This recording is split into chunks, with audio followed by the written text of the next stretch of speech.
Salve, salve galera, tudo bem com vocês? Professor Everton Seixas Cardoso, estou na área para mais uma aula de história do Brasil. E hoje nós vamos falar sobre, ainda falando da República Velha, mas de um fato específico muito importante, que foi a Sociedade da Borracha, também chamado o Ciclo da Borracha. Galerinha, as coisas muito importantes que a gente tem que entender, quando a gente está falando de Brasil República, e vamos falar desse ciclo da Sociedade da Borracha, é muito importante entender um panorama, quer dizer, uma descrição da sociedade brasileira nesse período. Estamos falando do início da República, começo do século XX, então estamos falando de 1900 até 1930, mais ou menos, nesse período de 30 anos, que é o início da República, a primeira experiência republicana, essa transição onde acabou o Império e vai começar a República Brasileira. Como era a sociedade brasileira? E por que teve esses ciclos? Uma, uma coisa importante, deixa eu aparecer aqui no cantinho. Aqui, ó. Uma coisa importante que você tem que entender é que a sociedade brasileira era extremamente desigual. Hoje ainda, hoje ainda, comparando com os outros países, a gente percebe que o Brasil está na metade de baixo dos países mais desiguais do planeta. Infelizmente, isso é uma marca muito, muito ruim da nossa história, que a gente tem muita dificuldade de resolver. Os governos, todos, têm muita dificuldade de resolver essa questão desse problema da desigualdade. O que nós temos? Nós temos uma pequena elite rica, poderosa, que governa o Brasil. Essa elite que vem desde o Império, onde grandes fazendeiros, muitos deles conquistaram suas terras por causa de aproximação política. Como assim? Por que estou falando isso? Para vocês entenderem. Muitos fazendeiros, não são todos, mas os principais nesse período, é, porque o Brasil, gente, o Brasil foi formado por uma invasão territorial, não foi uma compra territorial. E muitos herdaram essas terras de, de seus tataravós e o governo imperial simplesmente cedeu essas terras, documentando, dizendo, ó, essa terra que o seu tataravô invadiu do Brasil colônia, agora é sua. Em troca, na política, tudo a política em troca no mundo todo, em troca, você vai me dar um apoio, um suporte. Você vai virar o barão de Piracicaba, o barão de Ribeirão Preto. Em troca, você vai dar um apoio. Então, o governo imperial fez muito isso. Isso foi chamado Lei das Terras. Isso foi chamado Lei das Terras, que foi feita no Segundo Império, onde muitas pessoas que tinham terras herdadas de seus parentes na época do Brasil colônia ganharam o documento da sua terra, se transformaram em barões da sua terra, em troca para dar um suporte, um apoio ao governo imperial. E isso vai se estender, gente, isso vai se estender até hoje. Quando a República começa, a Lei dos Torrens fortalece isso. A Lei dos Torrens foi feita no início da República, falou, só que pode ter terra quem tivesse dinheiro para produzir alguma coisa. Camponeses pequenos, pobres, eram obrigados a vender ou entregar suas terras porque não tinham dinheiro de produzir. O Brasil, o estilo do Brasil é para fazer uma grande fazenda. Getúlio Vargas, quando vai fazer a Revolução de 30, ele fala isso, o Brasil é uma grande fazenda. O Brasil tem que ser um país industrial para acabar com essa desigualdade. Não adianta ficar concentrando terras nas mãos de poucas pessoas e essas poucas pessoas simplesmente controlar todo o território brasileiro. Uma elite agrária. Isso são palavras de Getúlio Vargas da Revolução de 30. Então, gente, o Brasil é um país agrário. A maioria da população vive no interior. As terras são concentradas nas mãos de poucas pessoas. Daí vai surgir a figura do coronel, do fazendeiro, do latifundiário, a política do café com leite, onde esses coronéis controlavam todo o sistema de votos. E a grande maioria da população, principalmente que vive no campo, que está no campo, não tinha acesso à terra. Camponeses que queriam um lote lá para sobreviver com a sua família, ou tinha que arrumar dinheiro não sei de onde para poder comprar, ou ficava simplesmente vagando em trabalhos temporários. Isso aconteceu com Canudos. a revolta de Canudos, onde milhares de camponeses se concentraram numa região que não eram deles também, e o governo republicano resolveu derrubá-los. Aconteceu com o contestado. Milhares de camponeses chegaram numa região que não eram deles, ali em Santa Catarina e Paraná, e o governo, querendo fazer uma estrada de ferro, acabou expulsando, gerando a revolta do contestado. Então, gente, o retrato da população, um Brasil muito desigual, que a maioria vive no campo, são pequenos camponeses, muitos ficam vagando, fazendo trabalhos temporários em grandes fazendas, mas não tinham direito à terra. As cidades, no caso a maior cidade daquela época era Rio de Janeiro, a segunda Salvador, a terceira São Paulo. São Paulo não era uma, São Paulo estava se transformando ainda na grande metrópole brasileira. Até 1930 vai se transformar na grande metrópole brasileira, onde muitas pessoas vão migrar para São Paulo, principalmente italianos, japoneses, aí também nordestinos, atrás de trabalho, das fábricas que estão surgindo, mas também por causa da mão de obra camponesa, dos trabalhos temporários, nas fazendas de café no interior de São Paulo. Então, o Brasil é um país muito desigual. A maioria vive no campo, a maioria é muito pobre, a maioria era analfabeta. A maioria da população brasileira era analfabeta nesse período. Então, o que nós temos é esse retrato.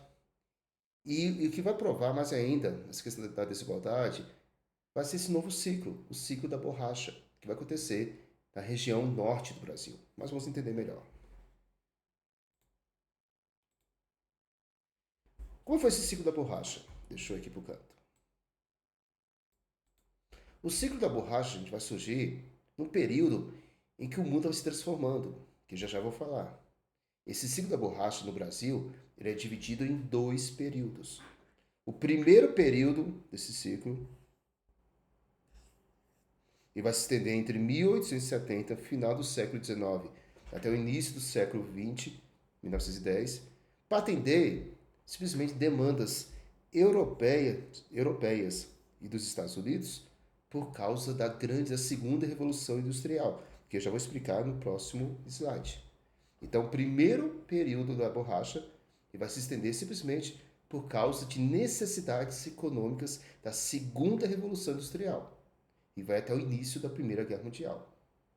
Já o segundo ciclo da borracha, que vamos mostrar já já, vai começar simplesmente na Segunda Guerra Mundial e vai até os anos 60.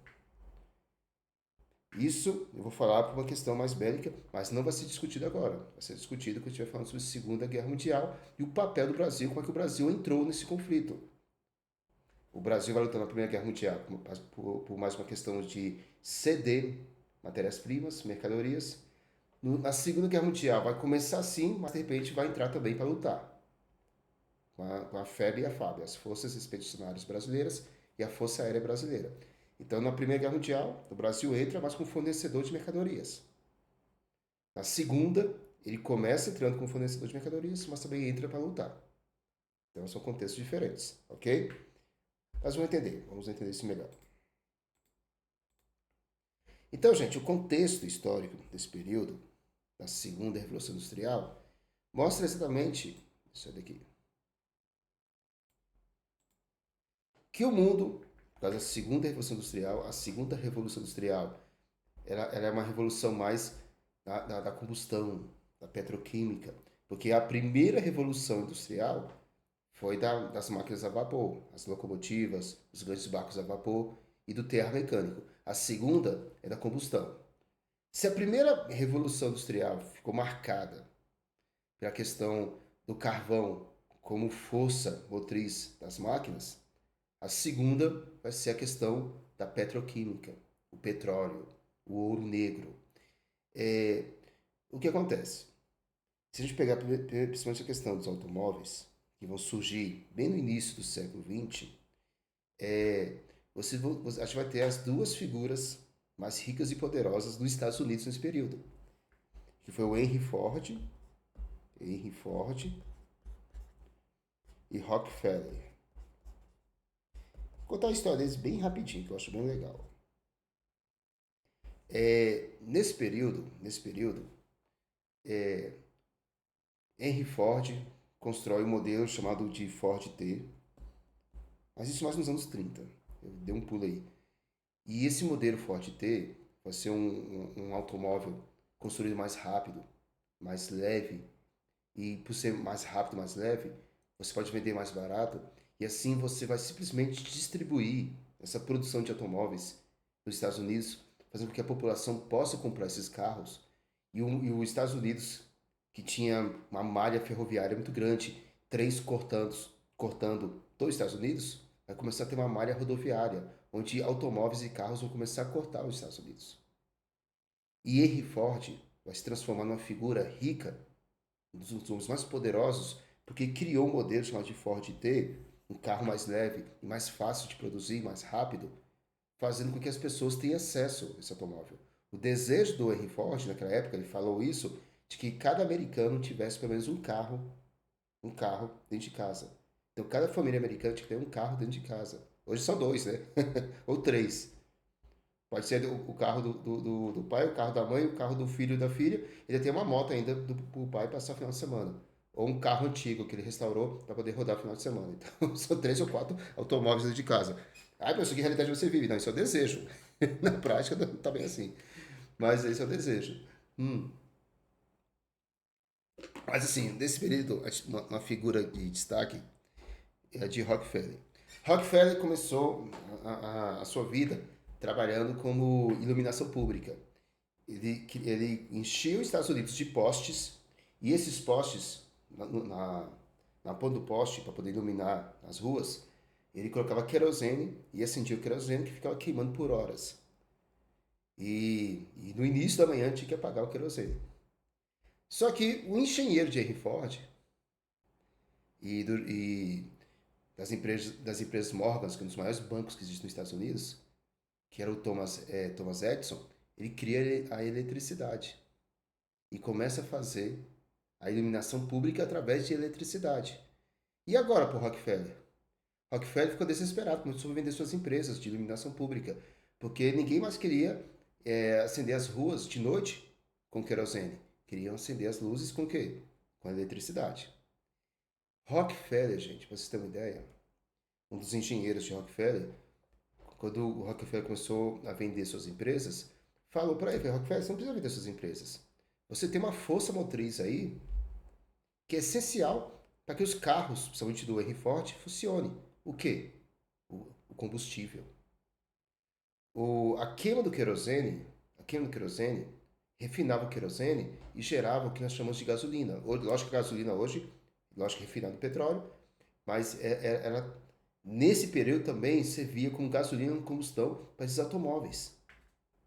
E Rockefeller, gente, Rockefeller então cria várias empresas, compra até a Shell, uma das maiores empresas do mundo, para poder fazer o quê? Venda de combustíveis para esses modelos de carro.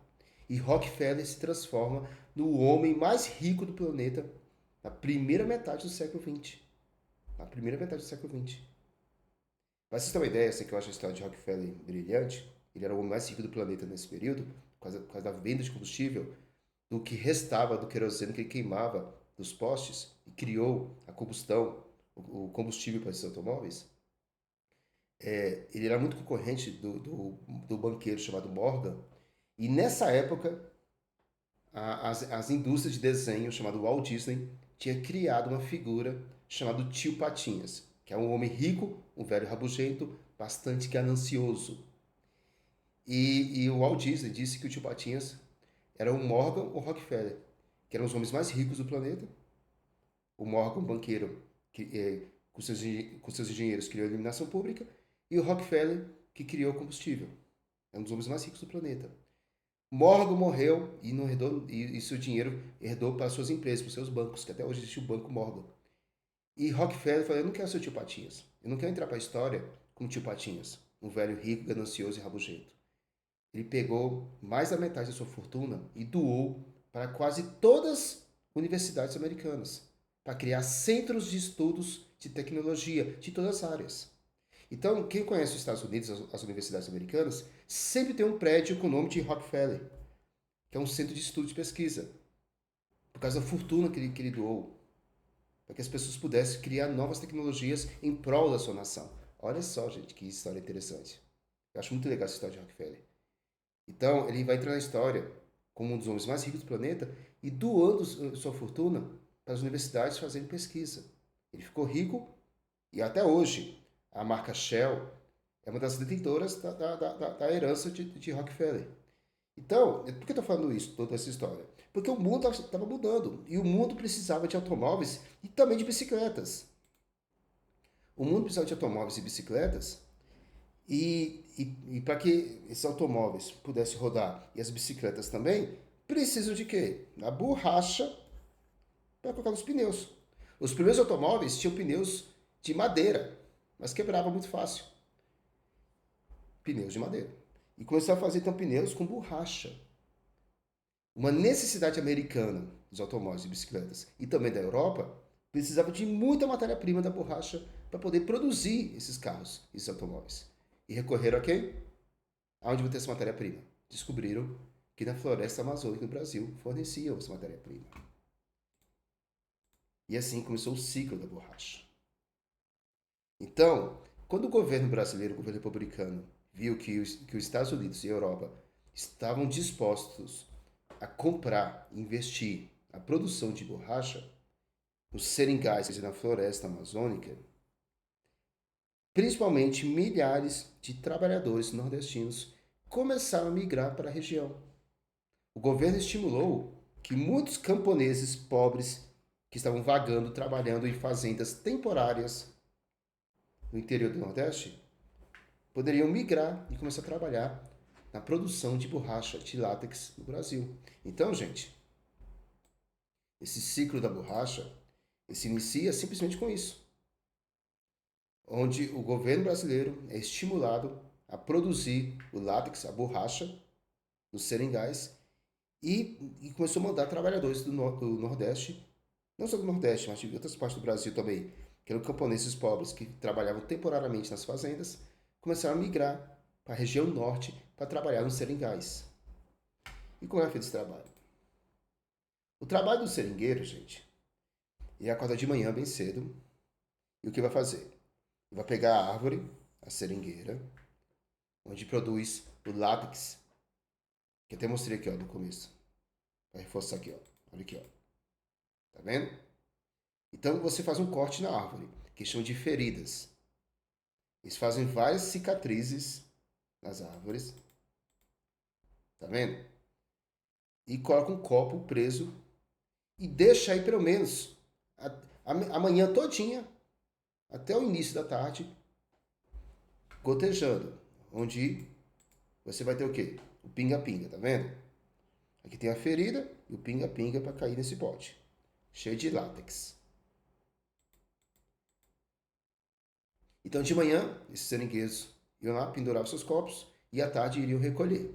Depois levavam para barracas como se fosse uma estufa. E esse látex ia ficar mais resistente, assim, o líquido ia ficar como se fosse uma teia, E eles faziam bolas com essas teias. E vendiam essas bolas de látex. E aí a indústria ia desamarrar e daí ia fazer pneus, botas e mil coisas que a borracha pode fornecer para o planeta. Então, gente, o trabalho dos seringueiros era simplesmente fazer isso. Ir nas árvores de manhã, fazer as feridas, extrair o látex, levavam para essas barracas para fazer simplesmente a estufa e o látex vai virar como se fosse uma teia. E daí você faz umas bolas para poder vender. O que acontece é que esses seringueiros, quando chegam na região norte, vai acontecer o mesmo fenômeno que aconteceu quando os imigrantes italianos chegaram no Brasil. Qual foi o fenômeno? Chegavam lá, os donos de terras falavam, ó, vocês vieram da região norte, a 2.000 quilômetros de distância, você tem que pagar o custo da viagem e também o custo para morar aqui.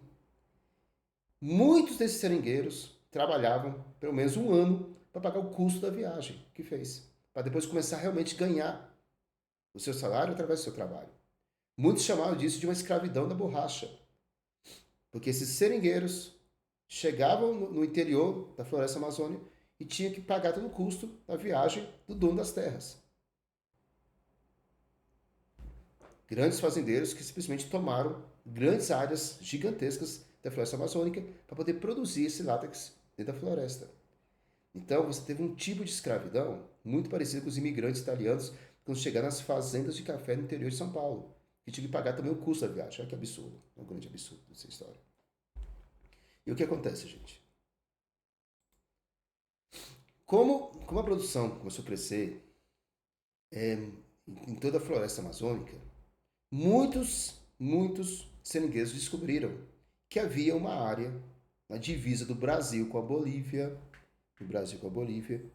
que tinha muitos seringais. A Bolívia, ela não recebeu nenhum tipo de incentivo para poder fazer a produção, mas também não queria que os brasileiros invadissem o seu território. Então, o governo boliviano começou a mandar guardas, quer dizer, a força a força do exército para poder simplesmente expulsar esses seringueiros que estavam invadindo o território boliviano. Assim, tem uma figura de um diplomata chamado Barão de Rio Branco, um diplomata brasileiro, que resolveu negociar e comprar a região que hoje é o estado do Acre. Hoje é o estado do Acre. O Acre foi comprado da Bolívia, gente. O Acre foi comprado da Bolívia. Nessa negociação, o Barão do Rio Branco com o presidente da Bolívia, o Barão do Rio Branco deu um presente para o presidente da Bolívia, que foi um cavalo. Nossa, meu cavalo ficou perfeito. Parece o pangaré do pica-pau. Gente, os jornais estamparam dizendo que o Brasil comprou um novo território da Bolívia, o Acre, o estado do Acre, e disseram que foi pago por um cavalo. Mentira. Na verdade, o Brasil pagou 2 milhões de libras, pegou dinheiro emprestado com a Inglaterra para comprar o Acre, por causa dos seringais. Mas entrou na história que o Brasil comprou o Acre por causa de um cavalo branco, feito pelo Barão do Rio Branco. Na verdade, foi um presente. Mas o que acontece? Nessa compra do Acre, a divisa do Brasil com a Bolívia, ficou estabelecida também a construção de uma rodovia para levar muitos trabalhadores, os seringueiros e também a borracha, até a capital de Manaus, do Amazonas, ou Belém do Pará. Essa rodovia ganhou o nome de Rio Madeira e Marmoré. Rodovia da Madeira e Marmoré. É o nome de dois rios que cortam ali Mato Grosso, que também o estado do Amazonas, até chegar no grande rio do Amazonas, em Manaus e também em Belém. Só que essa rodovia, gente, foi um custo humano gigantesco. Mais de 30 mil trabalhadores ficaram responsáveis em construir, durante 6 anos, essa rodovia. E milhares de pessoas, desses 30 mil, dizem que pelo menos um quinto dos trabalhadores morreram por causa de doença, atacado por animais, fome. Ganhou o nome então de Ferrovia do Diabo, por causa da quantidade de pessoas que morreram na construção dessa ferrovia, gente. Olha que absurdo. Mas a grande consequência nesse primeiro período, que quando antes da crise, desculpa, a grande consequência que as cidades de Belém e também de Manaus, hoje Belém, capital do Pará, e Manaus, capital do estado do Amazonas, que eram pequenas vilas, vão se transformar em grandes cidades. Vai gerar uma elite riquíssima. E essa elite quer que a sua cidade se transforme em modelo europeu. Grandes palácios e casarões foram construídos tanto em Manaus como em Belém. Palácio do governo, teatros, bibliotecas, cafés. Eles queriam ter um modelo europeu de cidade. E essas cidades se transformam. Além de triplicar a população por causa do ciclo da borracha, muita gente foi morar nessas capitais, principalmente nordestinos, a elite que nasceu da borracha fez questão de que o governo construísse grandes palácios, casarões, casas de shows, para mostrar que a sua pequena vila agora era uma grande capital. Mas o que acontece? Esse primeiro período vai ter uma crise, gente, e essa crise é consequência de quê? Quando os europeus e americanos descobrem que na Indonésia a borracha era extraída muito mais rápido. Enquanto a Indonésia, em uma semana, conseguia tirar 1 tonelada de borracha, o Brasil só conseguia fazer isso em um mês. Então, europeus e americanos começam a focar na borracha da Indonésia, levando à crise do primeiro ciclo da borracha brasileira, que só vai ser restaurada na Segunda Guerra Mundial. Ok? Então vamos fazer algumas questões aqui. Muito importante. Primeira questão. Por que havia demanda pela borracha? Lembrando que a demanda veio dos Estados Unidos e da Europa para abastecer as suas indústrias, por causa da segunda revolução industrial, principalmente indústrias de automóveis, de bicicletas, que agora é um novo fenômeno mundial de transporte, locomoção, tanto o automóvel como a bicicleta precisavam de quê? De pneus de borracha. E quando descobriram os seringais brasileiros, eles focaram na produção, investiram na produção de borracha dos seringais brasileiros. 2. Descreva o cotidiano dos seringueiros. Lembrando que era uma vida muito dura. Que de manhã eles faziam os cortes, as cicatrizes nas árvores, nas seringueiras. De tarde fazia a colheita desses potes e levava para as estufas para poder simplesmente fazer as bolas de borracha. O que acontece é que muitos seringueiros, a princípio, foram chamados de a escravidão da borracha. Por quê? Porque eles chegavam do Nordeste, principalmente do Nordeste, camponeses pobres que não tinham terra, que trabalhavam temporariamente nas fazendas, chegavam lá para trabalhar nos seringais, mas tinham que pagar o custo da viagem. E muitos, pelo menos, ficavam mais de um ano, alguns ficavam mais de um ano, trabalhando para alguns seringueiros, para simplesmente pagar o custo dessa viagem para ter chegado na região norte. 3. Qual é o interesse do Brasil na compra do Acre? Por causa das árvores de seringueiras. Descobriram que nessa região onde hoje é o estado do Acre, tinha a maior concentração de árvores seringueiras. E assim, o Brasil, recebendo um incentivo americano e europeu, comprou a região do Acre, da Bolívia, através da mediação do barão, do diplomata Barão do Rio Branco, mas ficou marcada a história que o Brasil, na verdade, tinha comprado o Acre por um cavalo branco. Na verdade, pegou dinheiro emprestado dos bancos ingleses para comprar o Acre. 4. Descreva os motivos do declínio do ciclo da borracha por causa da Indonésia, onde eles produziam uma quantidade de borracha muito mais rápido do que o Brasil. E assim, as indústrias europeias e americanas focaram na compra da borracha da Indonésia. Mas com a Segunda Guerra Mundial, os Estados Unidos vai voltar a focar a comprar borracha no Brasil.